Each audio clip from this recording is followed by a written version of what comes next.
Hello guys, welcome to assembly line. आज हमारे पास एक टाटा टियागो आई है गाड़ी। गाड़ी में प्रॉब्लम ये आ रहा थी, गाड़ी रेस नहीं हो रही है। कस्टमर की प्रॉब्लम ये थी कि गाड़ी चलते चलते झटके खा रही, गाड़ी सही तरह से रेस नहीं हो रही और गाड़ी बार बार ऑफ हो जा रही। तो आज हम इसको एक बार स्कैन करेंगे, गाड़ी में प्रॉब्लम क्या आ रहा, फॉल्ट मालूम करके इसका सोल्यूशन निकालेंगे।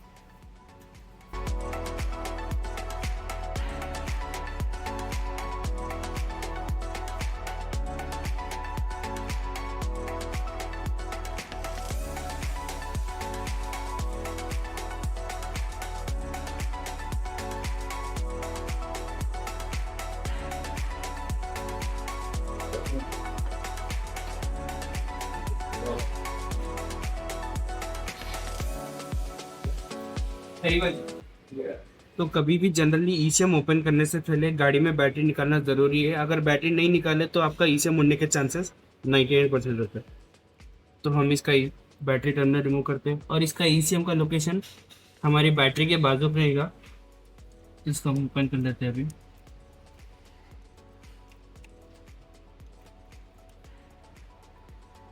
तो ये इसका ईसीएम है, बॉश का ईसीएम है ये आपको। तो हम इसको अभी लेके जाके इसको हम रीड करेंगे अभी। तो ये ईसीएम हम गाड़ी में से रिमूव करके लेके आए। डायग्नोज करने के बाद गाड़ी में तो कुछ प्रॉब्लम नहीं आ रहा था, मगर अब हम इसको प्रैक्टिकली टेस्ट करेंगे कि फिजिकली कुछ डैमेज है बोर्ड पे या नहीं है बोर्ड में अभी। तो जनरली जब गाड़ी रेस नहीं होती तो प्रॉब्लम यह आता है कि गाड़ी का कोई कैपेसिटर या फिर कोई रेसिस्टर लीक हो रहता है या फिर कोई सेंसर काम नहीं करने की वजह से प्रॉब्लम आते रहता है इसमें।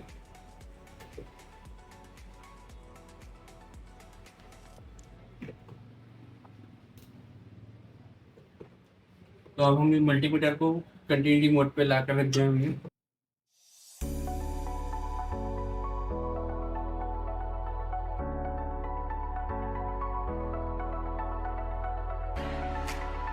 तो अब हम इस बोर्ड को जब आईसी लेवल में जब इसको टेस्ट करें तो हमें पता ये चला कि इसमें प्रॉब्लम ईसीएम के कोई कैपेसिटर रेसिस्टर में नहीं आई। इसका फॉल्ट आपको डायरेक्ट आ रहा है, इसके आईसी में फॉल्ट आ रहा है आपको।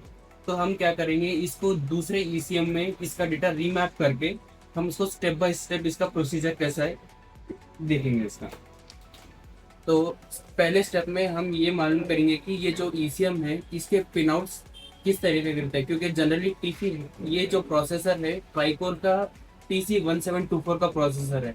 ये प्रोसेसर के अलग 3 से 4 तरीके के आपको पिन आउट्स मिल जाते हैं, चाहे आप गूगल पे या फिर आप कहीं से भी आप इसको परचेज करें।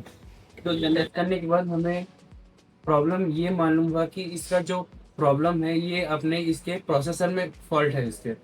तो जनरली मैक्सिमम टाइम पे ये करते कि इसका जो प्रोसेसर है वो रिप्लेस किया जाता, मगर अभी जब मार्केट में देखा गया तो ये इसका प्रोसेसर अभी अवेलेबल नहीं है। तो हम लोग इसका एक प्रोसीजर वाइज है जिसके थ्रू हम इसका ईसीएम रीमैपिंग करेंगे, यानी एक ईसीएम का डेटा निकाल के दूसरे एक और ओईएम ईसीएम के अंदर हम इसका डेटा ट्रांसफर करेंगे, जिसकी ट्रेनिंग हम लोग ईसीएम रिलाइफ में प्रोवाइड करते हैं। जैसे कि जिसमें आपको टोटल आपको ईसीएम रीमैपिंग्स हो गए, की प्रोग्रामिंग्स हो गए आपको, और कितने भी तरीके लाइव डायग्नोसिस हो गए आपको, और लाइव फॉल्ट किस तरीके से पकड़ना आपको, उसकी आपको ट्रेनिंग यहाँ पे टोटली प्रोवाइड की जाएगी आपको।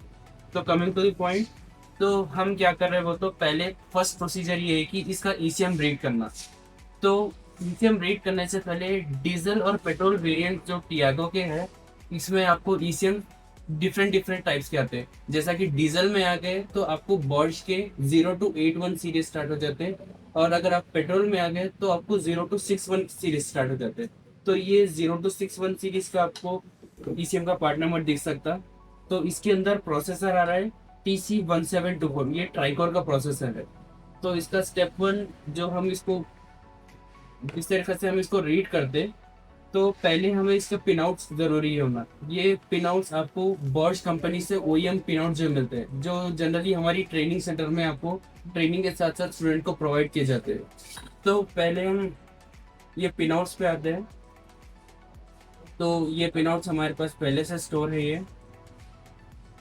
तो जनरली पिन आउट्स ओपन करने के बाद पहला फर्स्ट प्रोसीजर आपको ये आता है कि इसके पिंस किस तरीके के होना है आपको, और फर्स्ट आपको आपका ईसीएम का पार्ट नंबर मैचिंग है या नहीं है, और आपका ईसीएम का जो हार्डवेयर है वो हार्डवेयर सही तरीके से दिख रहा या फिर नहीं दिख रहा, आप ये टेस्ट कर सकते हैं इसमें। कमिंग टू नेक्स्ट पॉइंट, यहाँ पे आपको ईसीएम के पिन आउट मिल जाते हैं, यानी हर डिफरेंट TC174 जो प्रोसेसर है उसमें भी आपको 3 वेरिएंट के अलग अलग आपको पिन आउट्स मिल जाते हैं। तो फर्स्ट प्रोसीजर में हम इसके पहले ECU को कनेक्ट करेंगे, कनेक्ट करके इसका फ्लैश और EEPROM का डेटा कलेक्ट करेंगे। कलेक्ट करने के बाद हम लोग नेक्स्ट स्टेप प्रोसीजर देखेंगे।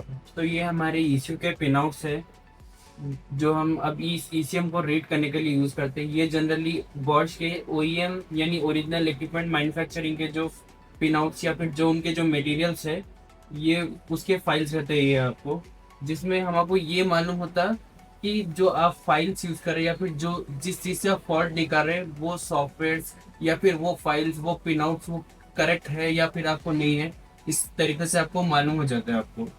तो अब स्टेप 1 हम लोग क्या करेंगे, यहाँ पे आपको दो 12 वोल्ट के पिन है, जैसे कि एक 16 पिन पे है और एक 56 पिन पे आपको क्या एक 12 वोल्ट का आ गया।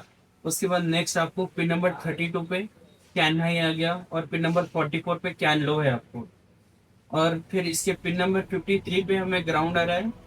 कमिंग टू सेकेंड कपलर में हम आपको पिन नंबर 31 में इसका GPD 1 है और पिन नंबर 32 में इसका GPD 0 है।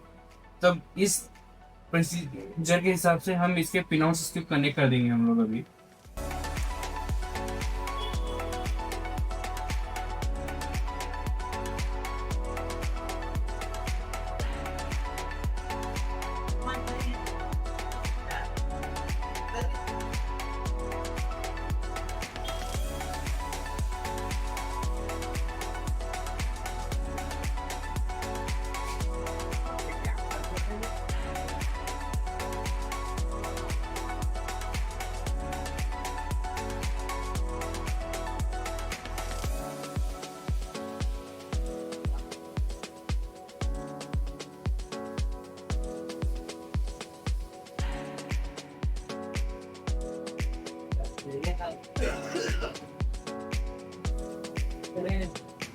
देखिए क्या होगा।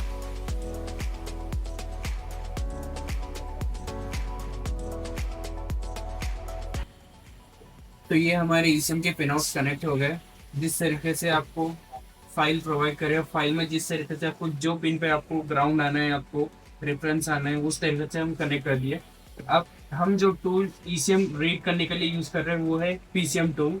PCM tool generally tricore processors के लिए एक स्पेशल टूल है, जिसमें तकरीबन जितना भी आपको पेट्रोल या डीजल वेरिएंट्स के जो ट्राइकोर प्रोसेसर्स है वो आप PCM टूल के थ्रू आप रीड कर सकते हैं। तो इसको हम अब 12 वोल्ट्स का कनेक्टर दे देंगे। तो कनेक्टर देने के बाद यहाँ पे एक रेड लाइट आपको ब्लिंक होगी। इसका मतलब ये है कि आपका जो टूल है वो टूल करेक्टली कनेक्ट हो गया है। इसके बाद नेक्स्ट प्रोसीजर में हम इसका सॉफ्टवेयर ओपन कर लेंगे।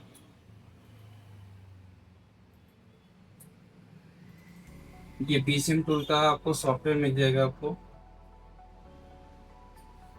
अब ये सॉफ्टवेयर में आपको आने के बाद यहाँ पे ऊपर आपको ECU के पार्ट नंबर्स आ जाते हैं, different types of part numbers. यानी PCM फ्लैश में आपको इसके प्रोसेसर नंबर जो है, तो प्रोसेसर नंबर के थ्रू आप इसके पिन आउट्स या फिर इसका जो डेटा है, या चाहे आपको फ्लैश डेटा हो जो या EEPROM या फिर प्रोसेसर डेटा हो जो, आप इसके प्रोसेसर के थ्रू आप उसको देख सकते हैं। तो ये हमारा ट्राइकोर का 1724 का प्रोसेसर है ये।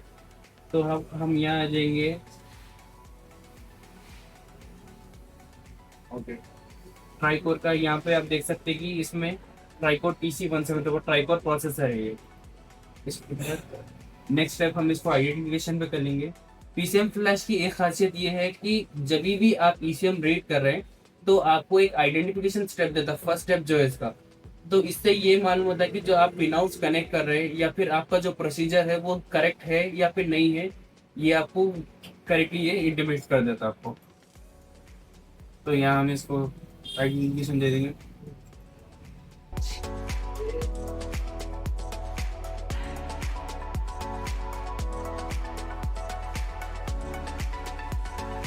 तो ये इसका दूसरा ECM है, जिसमें हमने पुराने ECM का डेटा जो है हम इसको रिमैप करके इसके नए ECM में हम लोग इसका डेटा ट्रांसफर करें।